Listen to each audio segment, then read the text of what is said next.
Khabran Da Lekha Jkha, August 28, 2025. Two bodies were missed at BC death scene. Was treatment of coroners to blame? When police attended a single-room occupancy building in East Vancouver 3 years ago, they found the body of Jimmy Van Chung Pham, a man with a criminal history who would later be described as a predator by the Union of British Columbia Indian Chiefs. What police did not notice at that time were the bodies of missing Indigenous teenager Noel Osup and a woman called Elma Annan, whose decomposing remains were only located months later in the tiny room that Vancouver police told that was occupied by an extreme hoarder. The attending officer is now facing a neglect of duty investigation by the Office of the Police Complaint Commissioner, BC's Civilian Police Oversight Agency. But the two bodies had also gone unnoticed by a second investigator, the community coroner or field coroner tasked with Pham's death scene. The coroner had missed the bodies for a very simple reason: they did not attend in person. Former community coroner Sonia Scholl said the BC Coroner Service stopped requiring coroners to attend certain death scenes in person as a way to save money several years ago. She said one of those scenes was Pham's apartment and the coroner attended the scene remotely by speaking to the investigating police officer by phone. The Canadian press has independently confirmed that account. Scholl said the alarming case had been widely discussed among coroners, and she and her colleagues believe the bodies would not have gone unnoticed if a coroner had attended in person. We all were like, oh yeah, so that's what happens when you don't send a coroner to scene, she said. She said she believed the other bodies could have been found sooner because of signs including an odor or decomposition that other residents of the building complained about before Pham's death. Scholl drew a direct line between the investigative failures in the foul unit at 405 Hathaway Avenue in February of 2022 and years of neglect for the service, encompassing low regard for their important duties, financial restrictions on the service, and how pay for field coroners who receive $32 an hour and are not paid at all while waiting on call. It's unclear exactly why the BC Coroner Service allowed a scene like Pham's apartment to be cleared without a coroner physically attending. Asked why no coroner originally attended the scene, the service said it could not comment because Pham's death was still an open investigation. But in November of 2019, a group of field coroners wrote to the regional director to push back against a policy directive they said had been implemented in the Lower Mainland a week earlier, worrying it would mean reduced attendance at certain death scenes. We recognize the fiscal constraints imposed on BCCS and are cognizant that efforts are needed to reduce expenditures, the letter obtained by the Canadian press says. But we worry that reduced scene attendance will result in a lower quality of service to families during the most difficult time in their lives. The service said in a statement that the 2019 directive was indeed in response to a government-wide request for physical prudence, but it said its resultant limitations on scene attendance in certain circumstances had since been restored.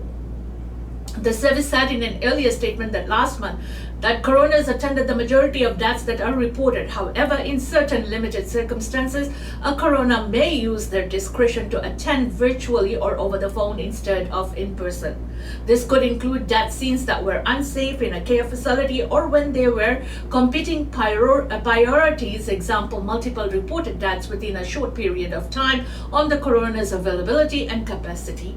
It said the service was working with the Minister of Public Safety and Solicitor General to find the best path forward in addressing compensation for field coroners.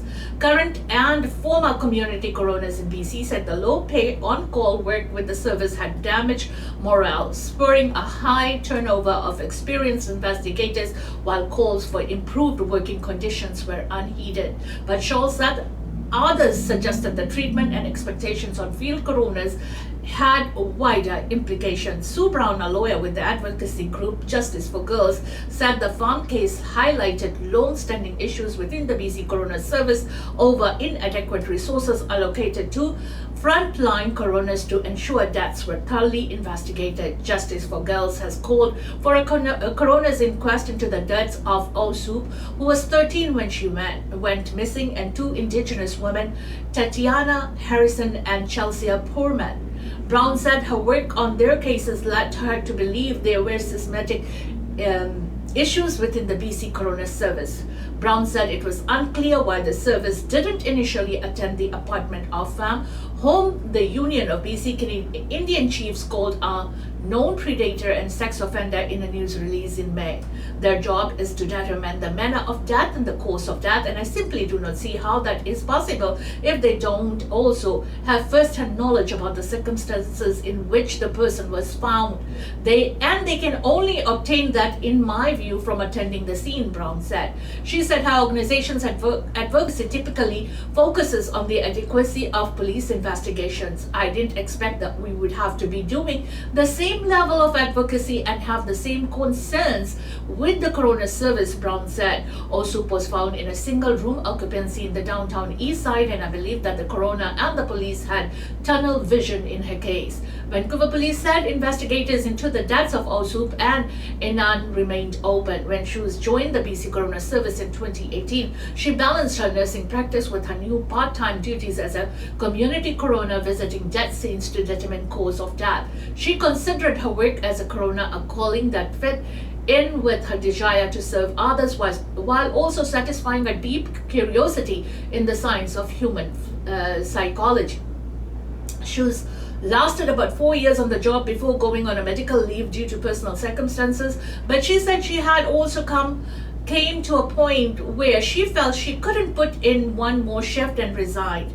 Former coroners had attempted to unionize to no avail, while others made ill-fated complaints under human rights and employment standards law to highlight the perils on the on-call job working with dead bodies without health benefits, a pension, or an hourly wage increase for nearly a decade. I was pretty fed up. I did have some horrendous cases, Scholl said.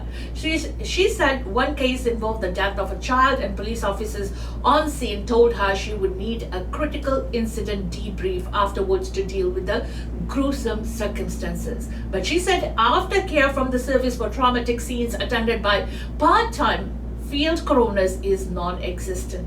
I looked at the police officer and I said, that sounds nice, but we don't have that, Scholl said. It was awful that there wasn't any very much follow-up from the coroner service.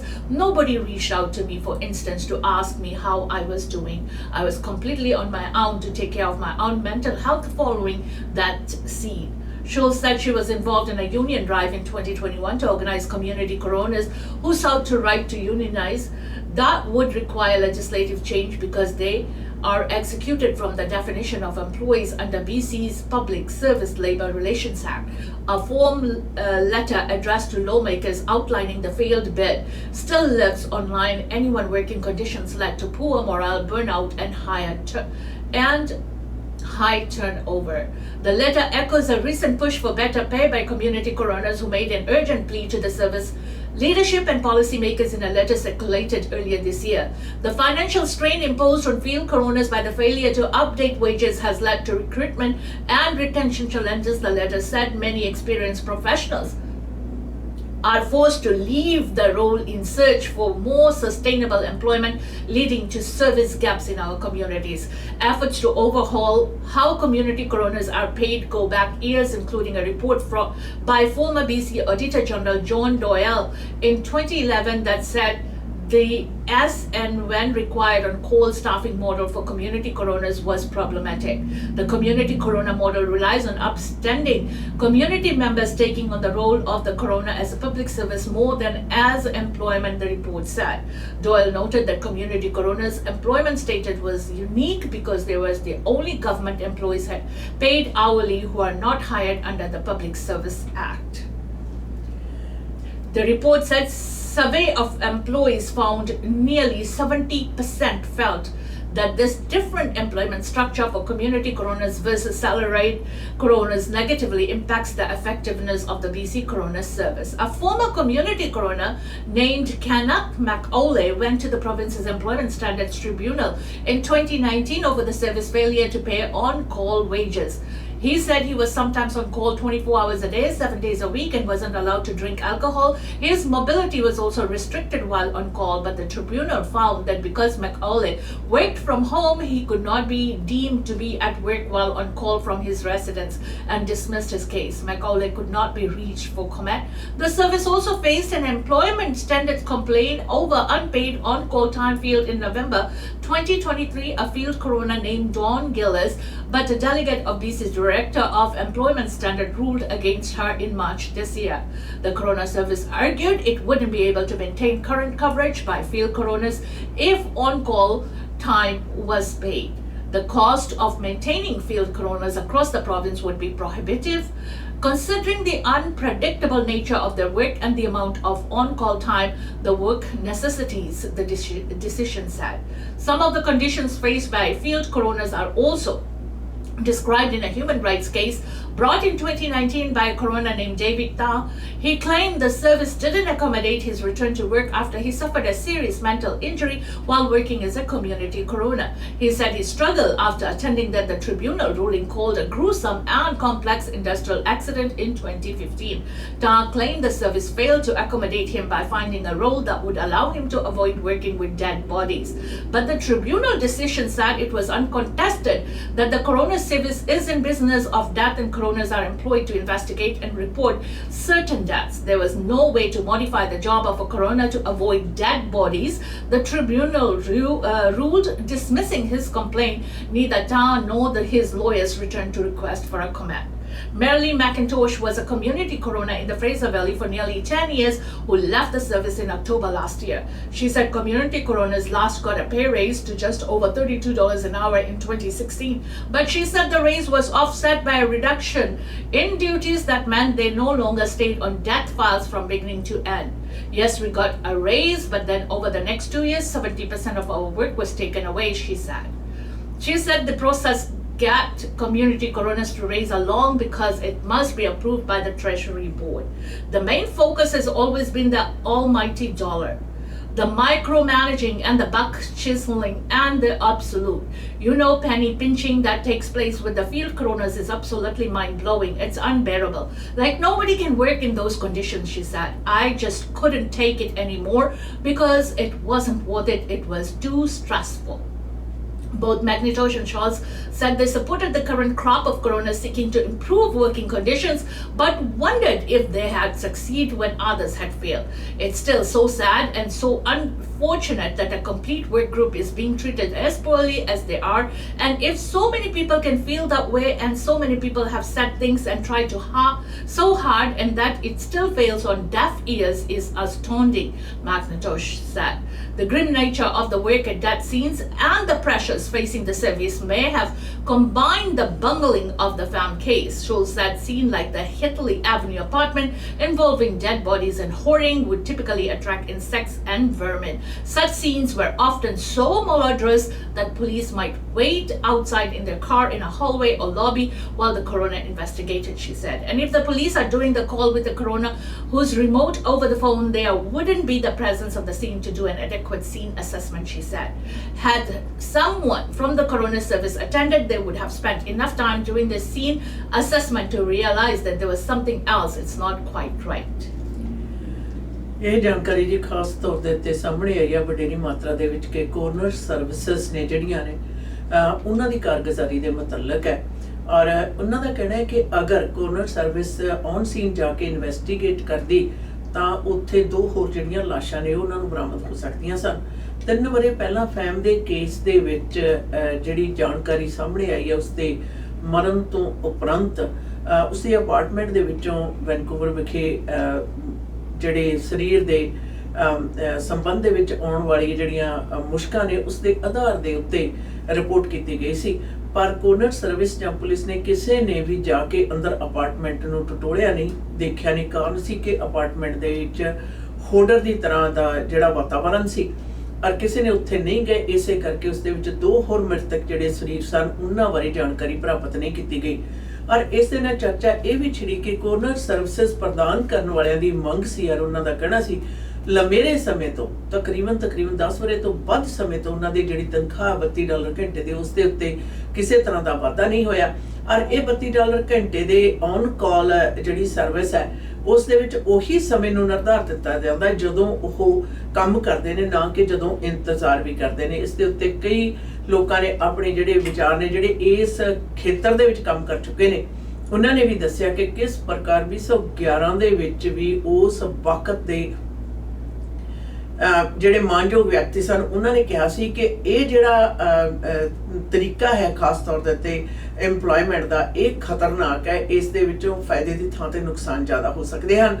ਔਰ ਇਹ public service ਦੇ ਖੇਤਰ ਦੇ ਵਿੱਚ ਸਿਰਫ ਔਰ ਸਿਰਫ corner services ਦੀ ਜਿਹੜੀ ਔਨ ਕਾਲ ਡਿਊਟੀ ਹੈ, ਸਿਰਫ ਉਹੀ ਖੇਤਰ ਹੈ ਜਿੱਥੇ ਕਿ ਕਿਸੇ ਵੀ ਤਰ੍ਹਾਂ ਦੇ ਜਿਹੜੇ ਬੈਨੀਫਿਟਸ ਨੇ ਉਹ ਨਹੀਂ ਦਿੱਤੇ ਜਾਂਦੇ। ਸਿਰਫ ਔਰ ਸਿਰਫ ਜਿੰਨੀ ਦੇਰ ਤੁਸੀਂ ਕੰਮ ਕਰਦੇ ਹੋ ਉਸ ਦੀ ਤਨਖਾਹ ਦਿੱਤੀ ਜਾਂਦੀ ਹੈ। ਜਦੋਂ ਔਨ ਕਾਲ ਇੰਤਜ਼ਾਰ ਕਰਦੇ ਹੋ ਉਦੋਂ ਨਹੀਂ। ਇਸ ਦੇ ਵਿੱਚ ਕਿਤਨੇ ਕੇਸ ਨੇ ਜਿਹੜੇ ਸਾਹਮਣੇ ਆਏ, ਪਰ ਉਹ ਕੋਈ ਵੀ ਕਿਸੇ ਤਰ੍ਹਾਂ ਦਾ ਜਿਹੜਾ ਫੈਸਲਾ ਆਪਣੇ ਹੱਕ ਦੇ ਵਿੱਚ ਨਹੀਂ ਕਰ ਸਕੇ। ਔਰ ਬਦਲਦੀਆਂ ਤਰਤੀਬਾਂ ਦੇ ਵਿੱਚ ਇਹ ਸਪਸ਼ਟ ਬਾਰ-ਬਾਰ ਸਾਹਮਣੇ ਆਉਂਦਾ ਹੈ ਕਿ ਇਸ ਤਰ੍ਹਾਂ ਦੇ ਹਾਦਸੇ ਫਿਰ ਕਦੇ ਨਾ ਵਾਪਰਨ ਜਿੱਥੇ ਕਿ ਮ੍ਰਿਤਕ ਸਰੀਰਾਂ ਦੀ ਪਛਾਣ ਹੈ ਜਿਹੜੀ ਉਹ ਨਾ ਹੋ ਸਕੇ, ਕਿਉਂਕਿ ਜਿਤਨੀ ਦੇਰ ਤੱਕ ਕੋਰਨਰ ਸਰਵਿਸ ਦਾ ਅਧਿਕਾਰੀ ਆਪ ਜਾ ਕੇ ਉੱਥੇ ਪੂਰੀ ਤਰ੍ਹਾਂ ਤਫਤੀਸ਼ ਕਰਕੇ ਮਰਨ ਦੇ ਕਾਰਨਾਂ ਦਾ ਪਤਾ ਆਪ ਦੇਖ ਕੇ ਨਹੀਂ ਕਰਦਾ, ਉਤਨੀ ਦੇਰ ਤੱਕ ਇਹ ਦੇ ਜਿਹੜੇ ਰਿਜ਼ਲਟ ਨੇ ਕਿਸੇ ਵੀ ਤਰੀਕੇ ਨਾਲ ਸੰਭਾਵੀ ਸਮੇਂ ਦੇ ਵਿੱਚ ਵੀ ਬਿਹਤਰ ਨਹੀਂ ਹੋ ਸਕਦੇ। Vancouver gas prices see slight drop. Drivers around Metro Vancouver may get a break at the gas pump Thursday morning. The price of regular has dropped 4 cents at many stations in Metro Vancouver, with cost as low as $1.54 per litre spotted in Vancouver. Analysts at GasBuddy.com say last week the national average crept up mainly because of refinery issues in the US. The outages pushed prices higher across much of West. With those refinery issues beginning to ease, we may see some limited relief ahead, said Patrick Dehan, head of petroleum analysts at GasBuddy, Monday. At the start of the week, GasBuddy noted prices in Vancouver had dropped by 6.9 cents per litre compared to the same day last year. Dehan says, bearing major hurricane disruptions or shifts in the geopolitical landscape, gas price fluctuations across Canada may remain modest heading into the fall.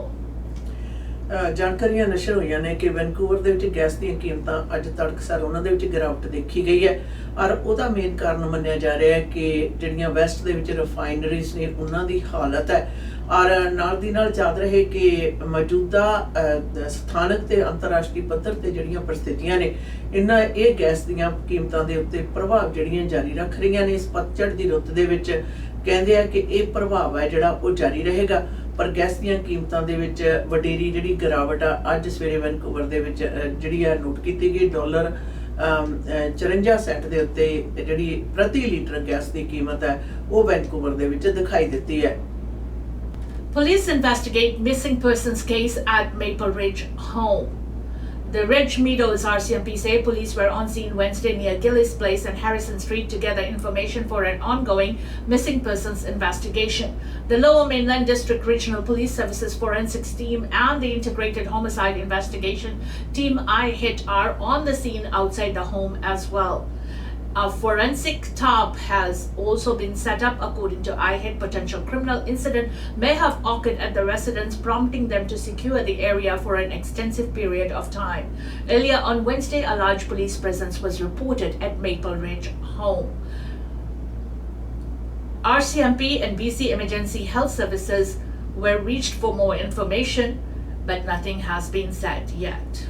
Maple Ridge ਵਿਖੇ Gillies avenue ਦੇ ਉੱਤੇ ਇੱਕ ਘਰ ਦੇ ਬਾਹਰ ਆਈਹਿਟ ਤੇ forensic ਜਿਹੜੀ team ਹੈ ਉਹ ਤਫਤੀਸ਼ ਕਰ ਰਹੀ ਹੈ। ਔਰ ਇਹ ਵੀ ਸਾਹਮਣੇ ਆਇਆ ਕਿ ਇੱਕ ਗੁੰਮਸ਼ੁਦਾ ਵਿਅਕਤੀ ਦੀ ਭਾਲ ਦੇ ਸੰਬੰਧ ਦੇ ਵਿੱਚ ਹੈ। ਔਰ ਜਿਹੜੀ ਤਫਤੀਸ਼ ਹੈ ਫੋਰੈਂਸਿਕ ਜਿਹੜੀ ਟੀਮ ਹੈ ਉਹ ਕਰ ਰਹੀ ਹੈ। ਔਰ ਇਸ ਦੇ ਸੰਬੰਧ ਦੇ ਵਿੱਚ ਇਹ ਜੋ ਕਾਰਗੁਜ਼ਾਰੀ ਹੈ ਕੱਲ ਸ਼ੁਰੂ ਹੋਈ ਸੀ, ਅੱਜ ਵੀ ਅਜੇ ਤੱਕ ਜਿਹੜੀ ਇਹ ਕਾਰਗੁਜ਼ਾਰੀ ਜਾਰੀ ਹੈ। ਔਰ ਪੁਲਿਸ ਤੇ ਹਜੇ ਆਈਹਿਟ ਨੇ ਕੋਈ ਇਹਦੇ ਬਾਰੇ ਹੋਰ ਜ਼ਿਆਦਾ ਵਧੇਰੇ ਜਾਣਕਾਰੀ ਜਨਤਕ ਨਹੀਂ ਕੀਤੀ ਹੈ। Canada names new High Commissioner to India as both restore relations. Foreign Affairs Minister Anita Anand has unveiled Canada's new High Commissioner to India 10 months after both countries expelled their top envoys. Long-time Canadian diplomat Christopher Cooter will take the role. Canada ਨੇ ਭਾਰਤ ਵਿਖੇ ਨਵਾਂ ਜਿਹੜਾ commissioner high commissioner ਆ ਉਹ ਐਲਾਨ ਕਰ ਦਿੱਤਾ ਹੈ।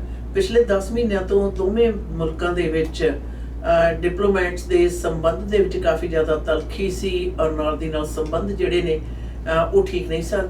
ਹੁਣ ਅਨੀਤਾ ਆਨੰਦ ਉਹਨਾਂ ਨੇ ਨਵੇਂ ਜਿਹੜਾ ਹਾਈ ਕਮਿਸ਼ਨਰ ਆ ਉਸ ਦਾ ਐਲਾਨ ਕਰ ਦਿੱਤਾ ਔਰ ਉਸ ਦੀ ਸਥਾਪਨਾ ਦੀ ਜਿਹੜੀ ਹੈ ਉਹ ਪੁਸ਼ਟੀ ਵੀ ਕਰ ਦਿੱਤੀ ਹੈ। What's different about the Canada-US trade talks this time around? Here we go again. Trade talks between Canada and the US are back on the following lengthy pause between the two sides. Our Canada-US trade minister flew down to Washington this week to resume negotiations. Canada dropped many retaliatory tariffs in order to get everyone back to the bargaining table. So what now? And will Canada be able to achieve that? What other countries can't on sectoral tariffs? Host Cormac McSweeney dives deeper into the latest round of trade talks with lawyer William Pellerin of Macmillan LLP, and we'll get to know that. Canada ਤੇ America ਦੇ ਦੌਰਾਨ ਜਿਹੜੇ ਵਪਾਰਕ ਸਮਝੌਤੇ ਨੇ ਉਹਨਾਂ ਦੇ ਉੱਤੇ ਦੁਬਾਰਾ ਜਿਹੜੀ ਹੈ ਗੱਲਬਾਤ ਸ਼ੁਰੂ ਹੋ ਗਈ ਹੈ ਔਰ ਮੰਤਰਾਲਾ ਮੰਤਰੀ ਹੈ ਜਿਹੜਾ ਉਹ ਇਸ ਖੇਤਰ ਦੇ ਵਿੱਚ ਬਹੁਪੱਖੀ ਜਿਹੜਾ ਰੋਲ ਹੈ ਉਹ ਵੀ ਨਿਭਾ ਰਹੇ ਨੇ।